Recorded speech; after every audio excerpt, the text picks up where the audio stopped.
Hallelujah, good morning. एक और बेहतरीन दिन प्रभु ने दिया है कि हम उनके वचनों पर मनन कर पाएं। आइए प्रार्थना से शुरुआत करें। महापवित्र पिता परमेश्वर, प्रभु बीते दिनों में आप हमारे साथ रहे, एक और नया दिन दिखाया है। प्रभु आप चाहते हैं कि हर रोज आप हमें अपने वचनों की सामर्थ्य से भरें और उस सामर्थ्य में हम निरंतर आगे बढ़ते चले जाएं। हमारी मदद करें कि हम उन वचनों को सुनकर उनके अनुसार जीने वाले हो जाएं। यीशु के नाम से प्रार्थना मांगते हैं, आमीन। प्रभु की महिमा हो। कैसे हैं आप सभी लोग? किसी न किसी प्रकार की बलहीनताएं हमें हमेशा परेशान करती रहती हैं। कई बार जब कुछ बीमारियां आती हैं, वो बीमारियां हमें एक प्रकार का दर्द देती हैं, एक प्रकार की अनकंफर्टेबल सिचुएशन पैदा करती हैं। किसी प्रकार का इन्फेक्शन होना या खुजली होना या दर्द होना या फिर जलन होना, इस प्रकार से प्रभु ने हमारे शरीर को ऐसा बनाया है कि वो हमें सिग्नल देता है यह अंग ठीक नहीं है, उस अंग का सिस्टम जो है खराब हो गया है। तो अगर कहा जाए, दर्द जो है प्रभु का एक वरदान है। अगर कहीं चोट लगे और दर्द ना हो, शरीर की कोई हड्डी टूट जाए फिर भी अगर दर्द ना हो, शरीर से खून बह रहा हो लेकिन आपको अंदाजा ही ना हो, तो क्या होगा सोच के देखिए। हमारा शरीर खत्म हो जाएगा। जब दर्द होता है, जब तकलीफ होती है, तुरंत हम उस पर ध्यान देते हैं और ठीक होने के लिए डॉक्टर के पास जाते हैं, प्रार्थना करते हैं, प्रभु से कहते हैं, हम उसे ठीक करने के लिए कदम उठाते हैं। दरअसल ये दर्द आया ही क्यों? ये बीमारियां आई ही क्यों? वास्तव में परमेश्वर ने अपनी योजना के तहत इन्हें तैयार नहीं किया। मृत्यु होने दीजिए, श्राप होने दीजिए, बीमारी होने दीजिए, दर्द होने दीजिए। मनुष्य ने जब अनाज्ञाकारी होकर पाप किया, उसके द्वारा ही यह सब पैदा हुए। आदम और हव्वा के दोष की वजह से भूमि श्रापित हुई और उसमें ऊंट कटारे उगने लगे। आज जब एक किसान खेती करता है, देखिए उसे क्या कुछ नहीं करना पड़ता, कितनी मेहनत उसे करनी पड़ती है। हल जोतता है, बीज बोता है, खाद डालता है, पानी डालता है। यह सब क्यों? परमेश्वर ने तो ठीक ही बनाया था। अपने आप ही वे फलवंत हो, परमेश्वर ने ऐसे बनाया था। ओस धरती को सिंचा करती थी, अच्छी शुद्ध हवा मिलती थी। लेकिन आज देखिए हर एक चीज कृत्रिम हो गई है, और जिसे प्रभु ने हमें मुफ्त में दिया था, आज उसी के लिए हम दाम चुकाते हैं। हमारा स्वास्थ्य बिगड़ रहा है, शरीर कमजोर हो रहा है। परमेश्वर ने एक नियमावली दी है, उस नियम के अनुसार तुम जियो। अपने देह को परमेश्वर का भवन जानो।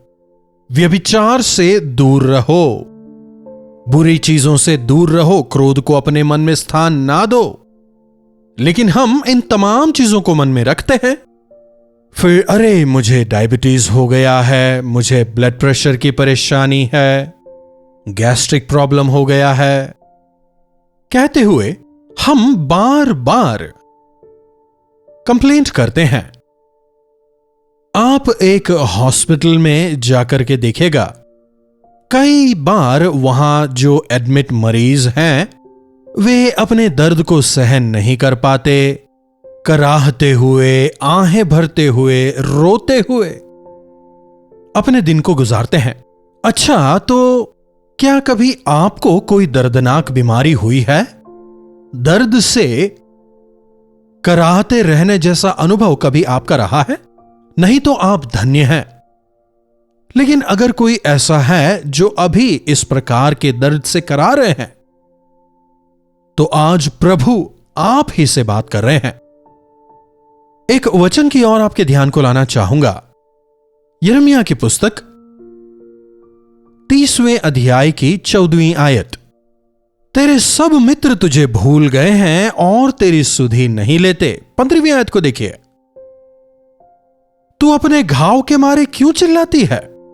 तेरी पीड़ा की कोई औषधि नहीं है। तू अपने घाव के मारे क्यों चिल्लाती है? तेरी पीड़ा की कोई औषधि नहीं। घाव, बाधित करने वाले घाव। रास्ते में चलते चलते जा रहे हैं, अचानक कोई टक्कर मार देता है, किसी की हड्डी टूट गई, किसी को घाव हो गया। सुबह ठीक ठाक बाहर गए थे, शाम को अब बिस्तर पर पड़े हैं। उस दर्द को नियंत्रित करने के लिए चाहे कितनी ही दवाइयां क्यों ना ले लें, लेकिन उसके परिणाम को भुगतना ही पड़ता है। कई बार हमें बेवजह ही तकलीफों को झेलना पड़ता है। हमेशा याद रखें, ऐसा कभी ना कहें परमेश्वर ने मुझे भुला दिया है, वे मुझे नहीं चाहते, उन्होंने मुझे छोड़ दिया। वे ना कभी भूलते ना त्यागते हैं। हम ही उन्हें भुला देते हैं, हम ही उन्हें छोड़ देते हैं। हम खुद अपना मार्ग चुनते हैं और अपना गड्ढा हम खुद ही खोदते हैं। एक बार एक व्यक्ति डाली पर बैठकर उसे काट रहा था। कौन सी डाली काट रहा है? जिस डाली पर बैठा है उसे ही काट रहा है। इससे क्या होगा? क्या वो खुद पहले नहीं गिरेगा? इसी प्रकार कई बार हमारे जीवनों में दूसरों की वजह से नहीं, लेकिन अपनी ही गलतियों और पापों की वजह से घायल हो रहे हैं। ना मित्र साथ आते हैं, उन्होंने भुला दिया है। जब सब होता है तब हर कोई हमारे पीछे आता है, जब कुछ नहीं होता कौन आएगा? अगर कोई बहुत अच्छा मित्र रहा तो शायद वो कह दे बेचारा, या फिर हो सकता है शायद 1 या 2 बार आपकी सहायता कर दे, लेकिन क्या आपका दर्द उठा पाएगा? क्या कोई भी ऐसा हो सकता है जो आपके दुख में बराबर का भागी हो? बताइएगा। तू अपने घाव के मारे क्यों चिल्लाती है? तेरे बड़े अधर्म और भारी पापों के कारण ही मैंने तुझसे ऐसा व्यवहार किया है। हमारे दर्द का, हमारी पीड़ा का, हमारे घावों का कारण हमारे पाप ही हैं। उन दिनों में घर के बूढ़े बुजुर्ग अगर कुछ बुरा हो जाए तुरंत कहते, अरे हमने पता नहीं क्या पाप किया। विवेक कचोटता था। अगर घर में, परिवार में या उनके साथ कुछ बुरा हो जाता तो एकदम कहते, प्रभु हमने क्या किया? भले ही उनके मुंह से अनायास निकल आता था, लेकिन आज यह वाक्य भी मुंह से नहीं निकलता। उसकी वजह से मेरे जीवन में यह परेशानी आई है। मैं तो ठीक ठाक ही जा रहा था, पीछे से आकर किसी ने मुझे टक्कर मार दिया। मैं आराम से जा रहा था, अचानक कुत्ता बीच में आ गया, कहकर बहाने बनाते हैं। जब हम परमेश्वर की ठहराई सीमा से बाहर चले जाते हैं, जब हम उनकी इच्छा के विरुद्ध कार्य करने लगते हैं, प्रभु के प्रेम का तिरस्कार कर अपनी इच्छा अनुसार जीने लगते हैं, तो यकीनी तौर पर हम परेशानियों का सामना करेंगे, बीमारियों का सामना करेंगे। तब क्या करें? चलो मान लिया कि प्रभु ने ही भेजा है, अब क्या करें बताइएगा। प्रभु ही के पास जाना है, उन्हीं को पुकारना है, उनके पास जाकर अपने पापों का अंगीकार करना है, क्योंकि जब हम उनके पास जाकर अपने पापों का अंगीकार करते हैं तो वे हमारे सब अधर्मों से शुद्ध करने में विश्वास योग्य हैं। इसीलिए जब आपको दर्द हो, परेशानी हो, अगर आप घायल हो गए हैं,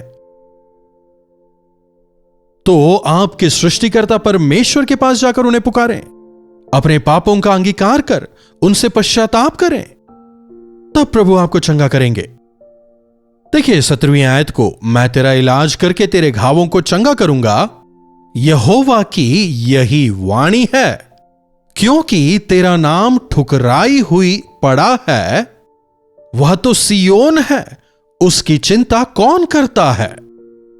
मैं तेरा इलाज करके तेरे घावों को चंगा करूंगा। हर बार जब आप बीमार होते हैं, तबीयत खराब होती है, प्रभु के इस वायदे को आप याद रखें। प्रभु, आपने कहा है कि आप मेरा इलाज करेंगे। आपके कोड़े खाने द्वारा मैं चंगा हुआ हूं, विश्वास करता हूं। मुझे चंगा करने वाले परमेश्वर आप हैं, मैं विश्वास करता हूं। अपने पापों का अंगीकार कर उन्हें छोड़ता हूं। अपने अपराधों को स्वीकार कर मैं उनसे मुंह मोड़ता हूं। मुझे चंगा करें अगर आप प्रभु से कहें। चाहे वो कैसी ही बुराई क्यों ना हो, चाहे वो कैसी ही बीमारी क्यों ना हो, मैं तुझे चंगाई दूंगा, तुझे ठीक करूंगा। मैं तेरा इलाज करके तेरे घावों को चंगा करूंगा। हालेलुया। उनकी घायल हथेलियां हमारे घावों को ठीक कर सकती हैं। हमारे अपराधों की वजह से ही उन्हें मारा गया। हमारे पापों के दोष को उन्होंने अपने ऊपर उठाया। इसलिए जब कभी आप गलतियां करते हैं, उस गलती के दाम को उन्होंने क्रूस पर चुकाया है। विश्वास करें और प्रभु को पुकार कर कहें, प्रभु आपके मार खाने की वजह से मैं चंगा हो गया हूं। और तब वे आपको चंगाई देंगे। कई लोगों के जीवनों में ऐसे घाव हैं जो नहीं भरे हैं। मैं केवल शारीरिक घावों की बात नहीं कर रहा, मानसिक घाव। ऐसे कई लोग हैं जिन्हें शायद शारीरिक घाव ना हो, लेकिन लोगों के धोखों की वजह से, उनके शब्दों की वजह से मन में जो घाव लगा है वो कहीं गहरा है। क्या आपको ऐसे घाव लगे हैं? प्रभु टूटे हुए मन को ठीक करने वाले हैं। घावों पर मरहम लगाने वाले वे हैं। चाहे आपके घाव मानसिक हों, चाहे वे शारीरिक हों, या फिर वे आपके आत्मिक जीवन की कमी घटी हो, प्रभु यीशु मसीह के सामर्थी नाम में चंगाई है। उनके सामने अपनी बलहीनताओं को लाएं और पश्चाताप करें। तब मैं तेरे घावों का इलाज करूंगा और तेरे घावों को चंगा करूंगा। प्रभु आपको एक वायदा दे रहे हैं। जब तक इस संसार में हैं, हम नहीं कह सकते कि हमें कोई भी बीमारी नहीं होगी। जब कभी भी हम शारीरिक, मानसिक, आत्मिक बीमारियों से गुजरते हैं, उनकी वजह से हम थक हार ना जाएं, बल्कि ऐसी परिस्थिति में उस बीमारी को चंगा करने वाले प्रभु यीशु मसीह के पास हम दौड़ें। कहीं जाने की जरूरत नहीं, जहां आप हैं वहीं पर घुटने टेक के प्रार्थना करें। यदि हम हमारे पापों का अंगीकार करें तो हमारे सब अधर्मों से शुद्ध करने में प्रभु यीशु विश्वास योग्य हैं। आज आप में किस प्रकार के घाव हैं? किस प्रकार की बीमारी से आप जूझ रहे हैं? कैंसर की जो गांठ है, वो एक ऐसी गांठ है जो बहुत जल्दी जल्दी शरीर में फैल जाती है। इस प्रकार के रोग ही होने दीजिए जिनका इलाज संभव नहीं। चंगाई देने वाले प्रभु हमारे साथ हैं। मैं तुझे चंगाई दूंगा, इस वायदे को आप अपनाएं। आपके घाव चाहे कितने ही गहरे क्यों ना हो, आपके घाव चाहे कितने ही पुराने क्यों ना हो, उन्हें पूर्णतः ठीक करके आपको चंगाई और शांति देने के लिए प्रभु तैयार हैं। आज आपकी शारीरिक बीमारी कितनी ही पुरानी क्यों ना हो, कितनी ही गंभीर और गहरी क्यों ना हो, प्रभु आपसे कह रहे हैं, मेरे पास आओ, मैं तुम्हें चंगाई दूंगा। या फिर अगर आज आप मानसिक तौर पर घायल हुए हैं, किसी के धोखे की वजह से, बोली चाली की वजह से, अगर आप घायल हुए हैं और उन चीजों को भूल नहीं पा रहे, यूं ही कड़वाहट से भरकर बैठे रहने का कोई भी लाभ नहीं। प्रभु कह रहे हैं, मेरे पास आओ, अपने हृदय की कड़वाहट को, क्रोध को मेरे सामने उंडे लो, मैं तुम्हें चंगाई दूंगा। प्रभु वायदा दे रहे हैं। प्रार्थना। महापवित्र पिता परमेश्वर, प्रभु आपके इन तसल्ली देने वाले वचनों के लिए आपका धन्यवाद। हां प्रभु, आज हम में से कई लोग ऐसे हैं जो विभिन्न प्रकार की बीमारियों से जूझ रहे हैं। कई ऐसे हैं जो अपने दर्द को बाहर बयान नहीं कर सकते, मानसिक तौर पर उस घाव को, उस दर्द को सहते सहते दिन प्रतिदिन खत्म हुए जा रहे हैं। प्रभु आज आपकी दया हम में से हर एक पर हो जाए। प्रभु हमें उस दर्द से, उस घाव से आप बाहर निकालें। हमारे उन घावों का प्रभु आप इलाज करें, हमें चंगाई दें, आपकी महिमा में बढ़ने का अनुग्रह दें। स्तुति आपको देते हैं, यीशु के नाम से प्रार्थना मांगते हैं, आमीन। अब हमारे पिता परमेश्वर का प्रेम, प्रभु यीशु मसीह का अनुग्रह, पवित्र आत्मा की संगति और सहभागिता हमें से प्रत्येक के साथ आज, कल और सर्वदा बनी रहे, आमीन। प्रभु परमेश्वर की महिमा हो। अपने प्रार्थना विषयों को आप हमें 9884907779 पर व्हाट्सएप, वॉइस मैसेज या टेक्स्ट के जरिए भेजें। हम जरूर आपके लिए प्रार्थना करेंगे और प्रभु जरूर आपके उस दर्द से, आपके उस घाव से आपको बाहर निकालेंगे। इन्हीं वचनों के साथ आज मैं आपसे विदा लेना चाहूंगा। दोबारा मिलने तक प्रभु का अनुग्रह हम सबों पर बना रहे। दिल्ली और दिल्ली के आसपास के दर्शकों के लिए खुशखबरी। डॉक्टर जयपॉल अपने दर्शकों से मिलने के लिए दिल्ली में एक दिन के गेट टुगेदर के लिए आ रहे हैं।